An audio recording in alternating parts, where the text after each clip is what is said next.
Super India news TV में आपका स्वागत है। मैं हूं राजेश आर्य।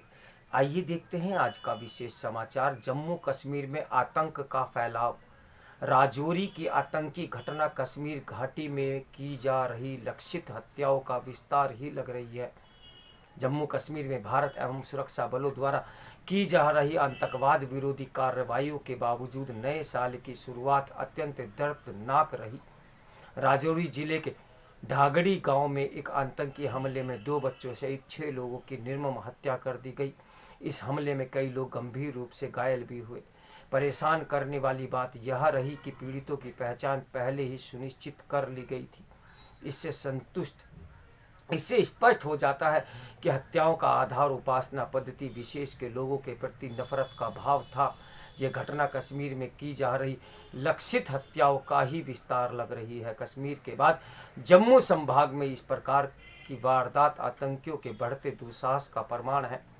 इस घटना ने न सिर्फ हिंदुओं और सिखों में दहशत पैदा कर दी है, बल्कि सरकार और सुरक्षा एजेंसियों को भी खुली चुनौती दी है। जहां अनेक दलों और सामाजिक संगठनों ने आगे बढ़कर राजौरी की घटना की निंदा की, वहीं महबूबा मुफ्ती ने इसे भाजपा की सांप्रदायिक राजनीति से जोड़कर एक तरह से आतंकियों को क्लीन चिट देने का काम किया। ये स्थानीय समाज को भड़काने और विभाजित करने का कोई अवसर हाथ से नहीं जाने देती। राजौरी की घटना पर केंद्र सरकार को आतंकियों से निपटने की अपनी रणनीति की नए सिरे से समीक्षा करने की आवश्यकता है। सरकार को आतंकियों और उनके आकाओं और हिमायतों की कमर तोड़नी चाहिए। जम्मू कश्मीर में अल्पसंख्यकों यानी गैर मुस्लिमों की हत्या से जुड़ी ये कोई पहली घटना नहीं है। आतंकियों ने पिछले साल कश्मीर में कम से कम 29 नागरिकों की हत्या की। ये लोग गैर स्थानीय मजदूर और गैर मुस्लिम सरकारी कर्मचारी थे। इसके साथ ही घाटी में तैनात सुरक्षा बलों पर लगभग 12 हमले किए गए। ये चिंता का विषय है कि कुछ आतंकी समूह हिट लिस्ट जारी कर पा रहे हैं। आतंकी संगठन लश्कर ए तैयबा की कुख्यात शाखा द रेजिडेंस फ्रंट ने कश्मीरी विस्थापितों के लिए प्रधानमंत्री विशेष पैकेज के तहत नियुक्ति सरकारी कर्मचारियों और आतंकवाद विरोधी पत्रकारों के नाम और कार्यस्थल वाली क्रम से 3 हिट लिस्ट जारी की है। इन सूचियों ने आतंकियों के साथ कुछ सरकारी कर्मचारियों की मिलीभगत को प्रमाणित भी किया है। उन्हें अभी तक नहीं पकड़ा जा सका है। इसी प्रकार ढांगरी के हत्यारों का भी कोई सुराग हाथ नहीं लगा है। ये खुफिया एजेंसियों की अक्षमता का प्रमाण है।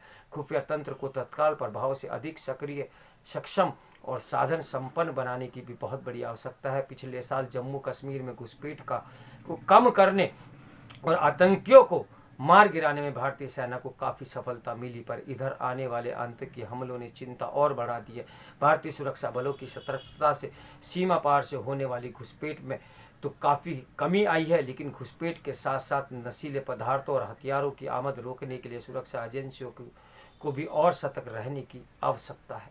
जम्मू कश्मीर में अल्पसंख्यकों का भयभीत होना सुरक्षा बलों और सरकार द्वारा शांति और विकास की दिशा में किए जा रहे प्रयासों के लिए कड़ी चुनौती है। जिस दुस्साहस के साथ राजौरी के आतंकी हमले को अंजाम दिया गया, वे कश्मीर के बाद अब जम्मू संभाग में सांप्रदायिक नफरत और आतंक के फैलाव को दर्शाता है। अल्पसंख्यकों को निशाना बनाना, जम्मू कश्मीर से उन्हें डरा धमकाकर भगा देने की पाकिस्तान पोषित साजिश का हिस्सा है। राजौरी की घटना ने पिछली सदी के अंतिम दशक जैसे हालात की वापसी की आशंका पैदा कर दी है। अनुच्छेद 370 और 35A की समाप्ति के बाद जम्मू कश्मीर के अल्पसंख्यक समुदायों ने निर्वासन के दंश से उभरकर घाटी में अपनी जड़ों को खोजना शुरू कर दिया था, पर इन टारगेट किलिंग ने घर वापसी की योजनाओं को पटरी से उतारने का काम किया है। लोग एक ऐसे सुरक्षित वातावरण में रहने बसने की आकांक्षा रखते हैं। इस आकांक्षा को पूरा करना केंद्र और राज्य सरकार की प्राथमिक जिम्मेदारी है। केंद्र सरकार को श्रीलंका से सबक सीखने की भी आवश्यकता है। ध्यान रहे कि ईंट का जवाब पत्थर से देकर ही श्रीलंका ने लिट्टे का सफाया किया। घाटी में अल्पसंख्यकों को घर वापसी के लिए सुरक्षित आश्रय स्थलों का निर्माण किया जाना चाहिए। आतंकियों के मनोबल को ध्वस्त करने के लिए आवश्यक है कि कश्मीर के आतंकग्रस्त जिलों में सर्व सुविधा संपन्न बड़े बड़े रिहायशी और व्यावसायिक परिसर बनाए जाएं। इन परिसरों में कश्मीरी विस्थापितों के साथ सेना और अर्धसैनिक बलों के पूर्व कर्मियों और किसी भी भारतीयों को रियायती दरों पर भूखंड आवंटित किया जाना चाहिए। इसी प्रकार कश्मीर से उद्योग स्थापित करने वाले और अपने रोजगार शुरू करने वालों को भी रियायती ब्याज पर ऋण और सब्सिडी दी जानी चाहिए। इसके साथ ही शस्त्र लाइसेंस सस्ते दाम पर उपलब्ध कराए जाने चाहिए। इससे इन परिसरों में बसने वाले लोग अपनी सुरक्षा के लिए सिर्फ सुरक्षा बलों पर निर्भर नहीं रहेंगे।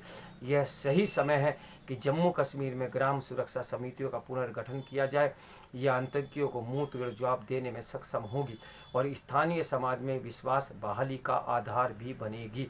दुश्मनों के नापाक मंसूबों को नाकाम करने के लिए जम्मू कश्मीर की बहुसंख्यक जनता यानी मुसलमानों को भी अल्पसंख्यकों के साथ खड़े होकर शांति और सद्भाव का झंडा बुलंद करते हुए विकास और बदलाव की नई इबारत लिखनी चाहिए। और बुद्धिजीवी इंसानों को चिंतित के साथ साथ चिंतन भी करना चाहिए कि क्या ये वे केवल आतंकवाद है या कुछ और जो भी हो इसका खुलासा करना चाहिए। तो मेरे साथ बना रहिए सुपर इंडिया न्यूज़ टीवी के ब्रेकिंग न्यूज़ के लिए। नमस्कार, मैं हूँ राजेश आर्य।